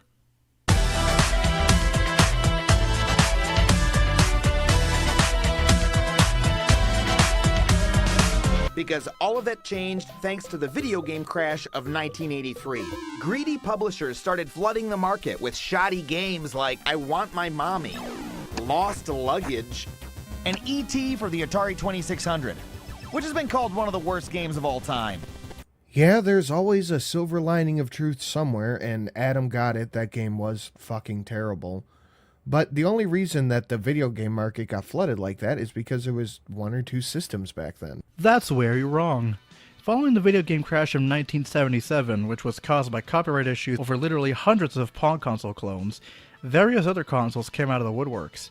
In the late 70s and early 80s, home consoles included the Atari 2600 and 5200, the Intellivision, the ColecoVision, the Bally Astrocade, the Magnavox Odyssey series, which led up to the Magnavox Odyssey 2, the Nintendo Game & Watch series, the Microvision, the Vectrix, and so on and so forth. Like the 1977 crash, one of the causes of the 1983 crash was the presence of way too many video game consoles, which meant it was much harder for console developers to really stand out amongst all the competition. This was also a challenge due to the presence of computer gaming systems in the early 80s, like the VIC-20 and the Commodore 64, both of which were unscathed by the 83 crash. There was also the issue of video games being used as a mere advertising front, such as Kool-Aid Man, Porky's, and E.T. for the Atari 2600. This only further contributed to the market of already mediocre games, and this made gamers grow disenchanted with console gaming. To put things simply, in the early 80s, there were a lot of bad games coming out in a huge variety of game consoles.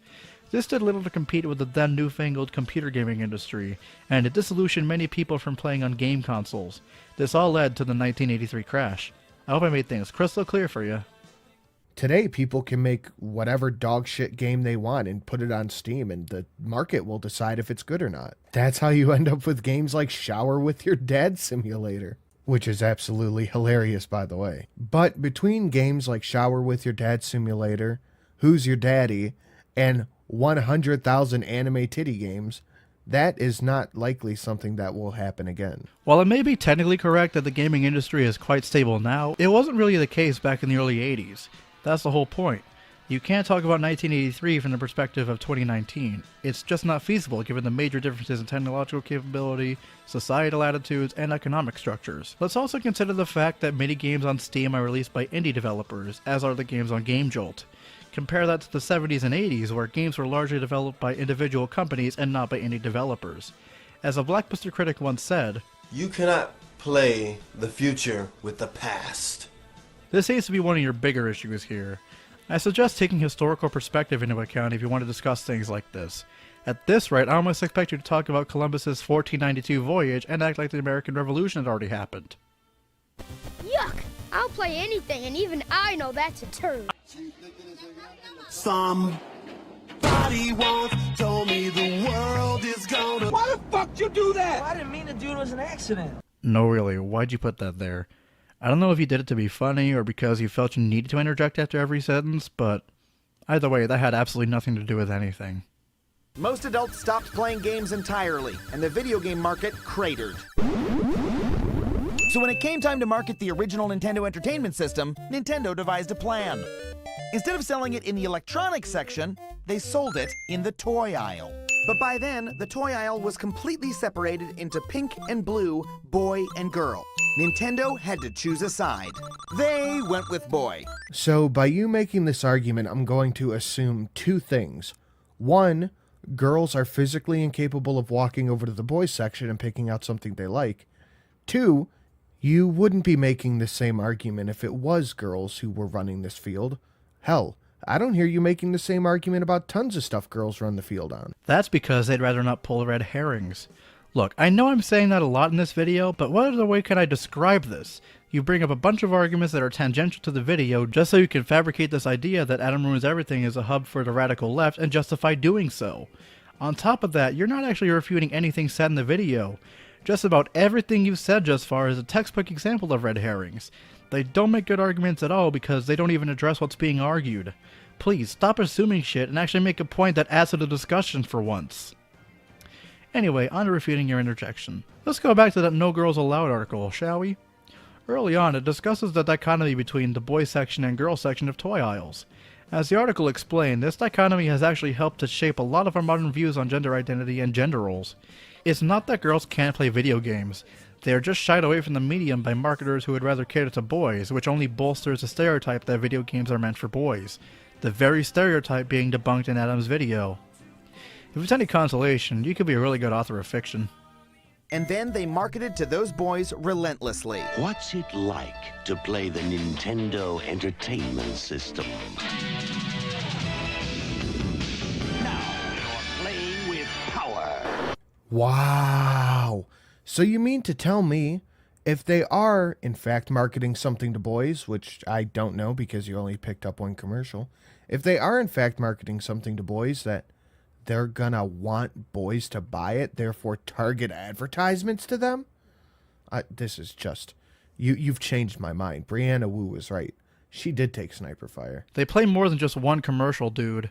Just watch the rest of the clip and you'll see. And again, you're missing the whole point. For the last time, this video is meant to explain why people think video games are meant for boys and not for girls. Of course, we're going to delve into the reasons why, and this is one of those reasons. I swear to God, we're a little over 1/3 into this video, and you still have yet to make any substantial refutations. I'm not here to fucking dilly-dally. Other brands soon followed suit. Introducing Game Gear from Sega that separates the men from the boys. And kept marketing to them as they grew up. It's not the size of your howitzer, it's what you do with it. You and your somehow assembled team of researchers must have really scraped the bottom of the barrel to find these cherry-picked ass ads. It's almost like they took a chance, figured out that yes, these games were popular with boys. Let's keep trying to get boys to buy them. How insane, right? Yeah, how insane for them to make an argument and then back it up with evidence. I got this pulling a 360 stalefish. I know you like that. I know you love that. It's all about the control. You are so totally whipped. Come and play with me. Boobs sell everything. I don't know why you think this is an argument. Women like boobs, men like boobs, gay guys like boobs, lesbians like boobs. Everybody likes boobs. Okay. It's one thing to make sweeping generalizations, but it's another to make false generalizations. You literally just said gay guys like boobs. That goes against the very definition of being a gay guy in the first place. Oh my fucking God. Whew, oh man, I wonder if you even realized what you said when you were recording that one. Either that, or you must have thought about... Man boobs! I-type. Might say a little bit of an A, a little bit of size A. Actually, you know what? That brings up a good point. So are you saying that video games are only tailored to straight men? If sex is their selling point, there's no reason gay men would be interested in it. But you just implied that gay guys would be interested in that kind of sex appeal. Women like boobs, men like boobs, gay guys like boobs, lesbians like boobs. Everybody likes boobs. It's not really a good point if it contradicts itself and puts words into people's mouths. Unfortunately, that point of yours did both, so that makes him mute. Sorry. Not really.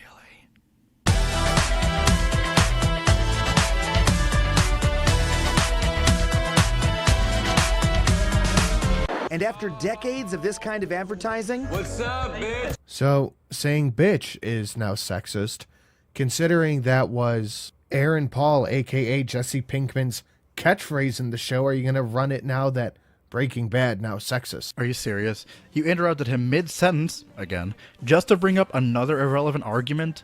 See, this is why your style of commentary is so problematic. I again must reiterate this. Actually hear out your opponent's entire argument, not just a sentence or a fragment, before interjecting. I really hate to repeat myself here, but it's a very apparent issue that actually damages your video. Hopefully this emphasizes how much of an issue this is, bud. Also, what the fuck was that last part? I don't think it's healthy to consume word salad. You could choke on a participle or two. That's not a good predicate. We now think of video games as being the exclusive domain of the male sex. No, you think of video games as being dominated by men. Okay, here's another pro tip. No you arguments are the absolute laziest way of attempting to refute someone, because it's literally just negating a statement without providing anything to refute that statement. Just saying that something is wrong doesn't automatically make it wrong. You actually have to prove that it is wrong. If you actually think no yous are substantial arguments, think again. Take it from somebody who's been at this for 8 years and was taking a college course about the basics of argumentation. And if for nobody else, take it from me.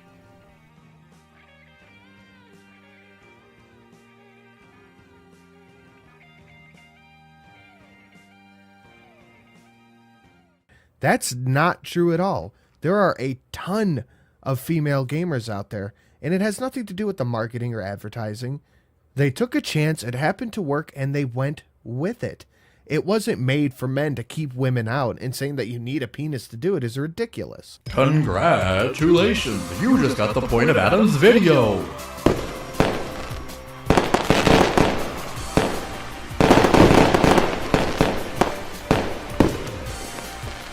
Stay tuned, folks, because we're going to see what he does with this information and how he's going to apply it to his arguments. I know I'm on the edge of my seat. And if it was such an oppressive thing, why are women in video games trying to be shoved down our throat constantly? And not even the good kind either. It's all Brianna Wu and Anita Sarkeesian that are in our faces all the time. So you're saying that the existence of popular feminist icons proves that games aren't seen as a male-dominated market? If anything, Gamergate shed light on gender issues in video games that, to be fair, really did need to be discussed. I'm not saying I agree or disagree with it, since my opinion on it doesn't really matter here, but that entire debacle flies right in the face of your bad reasoning and proves you have no idea what you're talking about. On top of that, your inclusion of those two really clues me in on your anti-SJW bias. But don't worry, your next point will erase any doubt about that. The average woman video gamer does not go around saying, God, I feel so violated in video games. Let's play some Counter-Strike. Like, the Bully Hunters was a perfect example of a cry bully. That's exactly all this is. Women design games. Women play games. Women are involved in video games. But it's just a not woman-dominated field, so Adam sees it as sexist. Well, that's just wrong. Since you've actually already stated the point of Adam's video, that being people generally perceive video games as being a male thing, why else do you think people distinguish between gamers and gamer girls, and that this misconception is fueled by marketing? The accusation of Adam being sexist is fabricated by you and you alone. You have no outside sources corroborating this, nor do you provide any substantial argumentation proving this. Ergo, this accusation is meaningless and might as well be ad hominem. The fact that you went this far out of your way to try and prove this, despite it being demonstrably baseless, is only indicative that you have an anti-SJW bias. Why else would you repeatedly cover so-called SJWs and treat anything even remotely progressive as SJW propaganda? Riddle me that one, good sir. I know someone out there is going to say this. How does having a bias make somebody wrong? By definition, a bias is a preconceived notion about a person or group of people, which can and absolutely does get in the way of one's reasoning and make one susceptible to creating double standards. This is precisely why having a bias is so heavily discouraged, especially when it comes to debate and argumentation. Now then, on with the commentary. Okay, those ads are weird, but boys just like video games more than girls do. Sorry, Jake, that's a straight up myth. Oh my god, that's Candy Crush. Are we really seriously about to make the argument that Candy Crush is the same thing as playing Halo? Candy Crush is a video game just as much as Halo is. They're different genres of video games for sure, but they are still video games nonetheless. Adam does state this later, so whoops! And even if that is the argument you're going to make, you're discrediting your own point that it's a male-dominated field. Derp. More adult women play video games than teenage boys do. If there's one thing that every person of every race mobile games are not video games. Technopedia.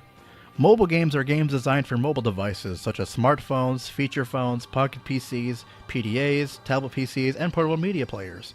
Mobile games range from basic, like Snake on older Nokia phones, to sophisticated, 3D and augmented reality games, IGI Global. A mobile game is a game that is distributed to the customer using a mobile operator's network, runs on any handheld portable device, played on a mobile device, and is essentially a video game played on a mobile phone. Definitions.net. A mobile game is a video game played on a feature phone, smartphone, PDA, tablet computer, portable media player, or calculator. This does not include games played on dedicated handheld video game systems such as Nintendo 3DS or PlayStation Vita. You were saying? Oh, and by the way, how does this refute what Adam just said? You didn't mention anything about the demographics of people who play video games. Well, I hate to break it to you, but according to one of Adam's sources, that being the ESA Essential Facts, adult women indeed played more video games in 2014 than teenage boys did. So yo face. Sweet. That's just counting stupid phone games. So? Games are games, Jake. Okay, then I have a feeling if we counted board games like Chutes and Ladders and Monopoly into this, we would go right back to kids being the primary demographic of games. Because games are games. Let's ignore the fact that there are electronic versions of board games as well. For example, Monopoly for the Nintendo 64. Let's also ignore the fact that, again, you have absolutely no citations attached to your claim that kids are the main demographic for board games. And you know what? Let's also just ignore the fact that this point is extraneous to the topic at hand, since we're talking about video games and not board games. By your own logic, we could include adult party games such as Cards Against Humanity, and we would stray away from kids being the primary demographic of games, since games are games. Do you see how your faulty logic is failing you here? All that means is that mainstream consoles like PS4 and Xbox One are refusing to serve a huge untapped market. So I could name 1,000 reasons off the top of my head as to why mobile games would be popular among women. And not a single one of those reasons that come to my mind are anything to do with the fact that Xboner and PS4 don't have them. So I can explain why this point is incorrect, but I'm not going to do that. Instead, I'm just going to pull something out of my ass and not explain anything. Because as you know, you should take absolutely everything I say at face value, no questions asked. Sources are for losers. That's literally what you just did. Because, you can't make the argument that PC don't have mobile games. They absolutely can have mobile games. And, by the way, just as a little shin kick while you're not paying attention, you absolutely can play these mobile games on Xbox and PS4. While that may be true, that still doesn't address Adam's point about mainstream developers missing out on the huge market of female gamers. Therefore, your argument is irrelevant and invalid. And again, where's your sources? Untapped market. We're talking millions of women who would love to play more games, but are being pushed away from the hobby by weird, old-fashioned marketing that publishers are sticking with, seemingly out of sheer force of habit. Or let's try to expand our horizons here a little bit. There are absolutely video games that are made and tailored for women in any medium, any platform that you can find. Nowhere is it written that Candy Crush is explicitly for women. They just chose that because it's an easy game they can play while they're at work, not working, complaining about the wage gap. Let's just ignore how blatantly sexist that statement about women is. This has nothing to do with video games being explicitly made for women, although that certainly doesn't help matters. This is about female gamers who are ignored by advertisers because they'd rather play it safe and market to male gamers. If anything, the only reason we have quote-unquote female games is because those are the only games marketers are willing to market to women. That's the consequence of marketers playing the safe card since the 1980s. Also, why do you keep returning to Candy Crush as your example? Do you seriously think that's the only game women play? You're only affirming the common myth that Adam is debunking in this very video, you bonehead! However, like I said before, you can absolutely play these games on a console. They choose not to.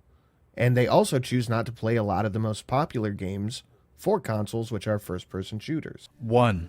How do you know women don't like playing games like Skyrim or Zelda or anything classically seen as male games? Have you talked to a lot of female gamers? Do you have any sources citing this information? Of course not. That argument is completely invalid, and you should be ashamed for perpetuating a sexist stereotype. 2. Are you kidding me? You think every popular console game is a first-person shooter?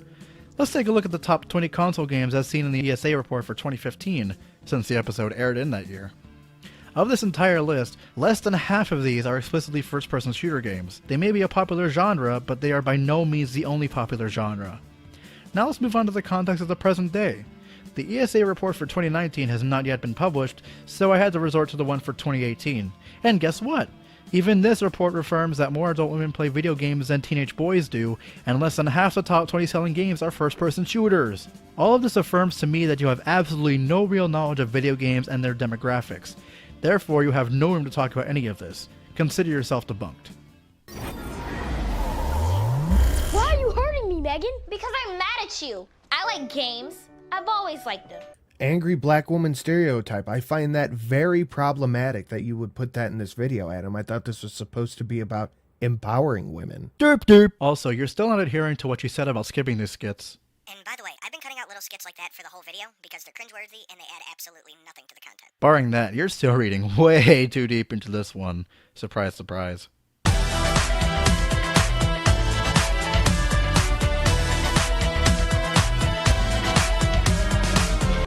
Sometimes I feel like they don't love me back. You act like I'm not supposed to play them or something just because you listen to all these stupid ads. Out of all the things that never happened, this one never happened the most. Never ever in the history of the world has a young boy sat around and watched ads instead of playing video games. Check out the Nostalgia Critics commercial series when you're bored. To those of you who don't know about this series, this is where Doug Walker as a nostalgia critic comments on a number of ads from the 80s and 90s when he was still a child. I know we cover several ads from the noughts and tens in later episodes, but these videos are generally focused on the 80s and 90s ads. I'm fairly sure that this series wouldn't exist if he hadn't sat down and seen these ads for himself at the time. Jeez man, you really need to use the people mover. Clearly you need to talk to people more. Jake, video games are the greatest new art form of the century. They can do anything. Saying they're for just one gender is ridiculous. It is ridiculous, and it's also something that nobody is saying. Nobody actually goes, video games are just for boys. Well, they wouldn't need to debunk this mindset if it didn't exist, so you're kind of shooting yourself in the foot there. Keep it right on safe, dude. If this is what you really think, why don't you ask girls why they don't play video games instead of writing a script for one? Considering you put this whole video together without consulting any sources whatsoever, you can shut your 20th century face. Plus, you clearly didn't ask any women about the games they play. No, you just used Candy Crush as your go-to example because you couldn't be bothered to construct any decent rejoinders to anything Adam said about any of this. Instead, you'd rather adhere to blatantly sexist stereotypes and act as though that's the main case. You couldn't be any more wrong about this whole thing if you tried, dude. Yeah, it's like saying movies are just for girls or books are just for dads. Again, nobody makes these arguments. Literally no one. Oh my frickin' Jesus. It's called similes, you pseudo-intellectual. Video games are entertainment. Movies are entertainment. Books are entertainment. The simile is meant to emphasize that entertainment is meant for everyone. Get that through your head!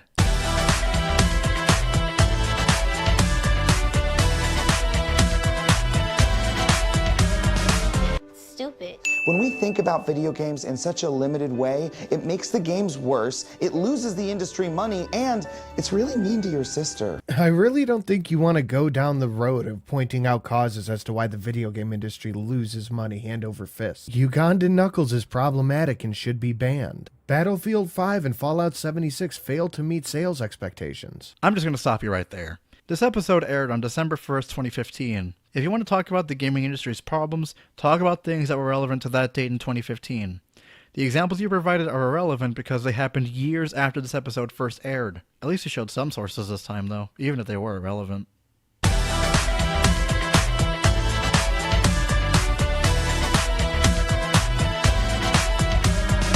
So maybe it's pushing an overt political message, like the one you're doing, that will more than likely ruin an industry, and not the fact that video games are not a woman's favorite thing. Where did you get the idea that there was a political agenda behind this? When has this ever happened? What, so stating facts about the history of video games and the current demographics of gamers now equates to spreading a political agenda? That makes absolutely no fucking sense. You picked apart this whole video sentence for sentence, and not once did you ever find a sentence that implied any so-called SJW tendencies. Yet here you are claiming that those tendencies exist. Again, it's not like the whole point of the bloody show is to debunk common myths about everyday things by using legitimate sources and relying on experts to provide additional info. You're out of your fucking mind, man. I'm skipping the rest of this video, as it is inconsequential and only serves to further affirm Sinatra's distorted view of the show and how much he dislikes so-called SJWs, because that's the hip thing to do right now, I guess. And that's the way this Roadrunner runs. Yay! Well folks, what else do I gotta say? This video is a terrible excuse for a commentary. This video is replete with poorly constructed points with nothing to support them, and they're all inserted into Adam's video every time he or someone else in the video opens their fucking mouths. I literally had to skip 9 of Sinatra's interjections because they added absolutely nothing to the discussion at hand. That's not a good thing, people. All of this was made to perpetuate some fairy tale about how the show Adam Ruins Everything is a hub for the radical left, when we all know damn well that facts are objective and immutable, especially when they are supported by some damn good evidence. You cannot ascribe subjectivity to objective truths, because that would make the truth arbitrary and thus nothing would be really true. My only guess as to why this guy has 115,000 subscribers is because I either don't know what good commentary is, or because they share the same fuck the SJWs mentality this guy demonstrably shows. In any case, I hope I've shown you guys how not to debate, and I hope you can apply this knowledge to any of your debating endeavors. As for you, Sinatra, I hope you accept my criticism of your work as criticism and nothing else. As harsh as I know I've been in this video, it's for good reason, and it's not done out of spite or anything stupid like that. I get the feeling you can be great as a commentator, but you have to radically rethink your efforts if you want to get there. No hard feelings, pal. Hey guys, I'm gonna start off with my first commentary ever. I made a rant a while back that I absolutely find terrible. I know I sound sick. I don't care. Without further ado, I introduce this commentary. Enjoy. Hello, Space Gurus. I'm gonna do my first vocal rant ever. This rant is going to be about something that everyone just has to have. Smartphones. Smartphones? Really? Are you jealous that people have these or something? First off, a cell phone is a cell phone no matter what you do to it. It's a phone, not a computer, video game console, or jetpack. Who says that we thought they were computers, video game consoles, and jetpacks? Seriously. Yet the more these smartphones begin to spread and exist in our world, the more intricate and or necessary they become. For example, the iPad. Okay, why the hell are you bringing up that? That's not even a smartphone. It's basically just an iPod Touch enlarged 100 times. How is it different? Because it's just a bigger screen? It's still an iPod. Get over it. Second, there's the new Windows phones we've been hearing about. To me, they look way too similar to Apple phones. You know, that isn't even a picture of an Apple phone you have there. That's just an iPod Touch. Touchscreen, web surfing capabilities, 4G speeds. It's not rocket science, people. And here, ladies and gentlemen, is our first rip-off in this video. In this case, I ripped off Brahmaster 08. So yeah, that was pretty pathetic on my part. And what difference does it make if it has 4G speeds? It's still the same thing. Oh my god, I can do everything that I already can do except even faster. Oh, joyous day. I'm gonna spend my savings on something I already have except faster. Please. Say the 450 bucks, okay? I really doubt that those things cost 450 bucks, dude. Do me a favor? Got it. All the people at my school that have cell phones, which makes up 95% of the school kids, just have to take their cell phones to school and rub it in and be anal. They don't even bring their cell phones to school to rub it in. They're just bringing it to school because they're stupid enough to do so. They text other cell phoners in class and never pay attention to the learning. That's why whenever I hear a cell phone go off in class, I laugh to myself as I think of their phone confiscated. They're sitting there crying, I need that phone, give it back! The only thing you did on that thing was make yourself 9% dumber. It's a scientific fact, look it up. Yes, I do agree that they dumbed it down a little bit, but I really doubt they dumbed it down that much. Why would you even take it to school to begin with? Because, like I said before, they're stupid enough to do so! If you know you're gonna get it confiscated and you know it's against the school rules, then why don't you even bring it to class anyway? Screw it, I'm not gonna reiterate myself a third time. I don't know your reasoning, so could you please explain that to me? Wow, that so did not steal from Young 2091. That's pretty much it. I've got nothing else to say about this. You know, you didn't even have to say that. We already know you have nothing else to say, so why'd you have to reiterate yourself? SpaceGuru5 out. More rants to come, by the way. Stay tuned. You know, you didn't even make any valid points throughout this entire video. Basically, you just bitched and moaned because you don't have one of these smartphones for yourself. No, I'm not saying you should get one because, yes, I agree, they're total bullshit. But seriously, you didn't have to make this god-awful rant! If you want to call it that.